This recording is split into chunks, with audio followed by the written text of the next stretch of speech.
দ্বাদশ জাতীয় সংসদ নির্বাচনে রাজশাহী ১ আসন থেকে ঢাকাই সিনেমার নায়িকা মাহিয়া মাহি স্বতন্ত্র প্রার্থী হয়েছেন। নির্বাচনী প্রচারে ব্যস্ত সময় পার করছেন এই অভিনেত্রী। চষে বেড়াচ্ছেন ভোটের মাঠ, দিচ্ছেন ভোটারদের নানা প্রতিশ্রুতি।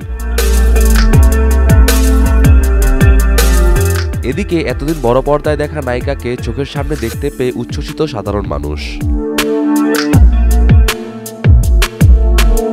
মঙ্গলবার গোগ্রাম ইউনিয়নে ভোট চাইতে গেলে এক নারী ভোটার মাহিকে বলেন, ভোটের পর নেতারা দেশছাড়া হয়ে যায়, এটা আমরা কিন্তু দেখব না। ভোটের আগে যেভাবে মানুষের কাছে যাচ্ছেন, ভোটের পরেও যেন এমনই দেখি। ওই নারী ভোটারের প্রশ্নের জবাবে মাহি বলেন, আমার বাসা এখানেই আমি থাকবো। আমি তো আর সিনেমা করব না, আমার বাচ্চা হয়ে গেছে, সংসার আছে, আমি এখন আপনাদের নিয়ে থাকবো।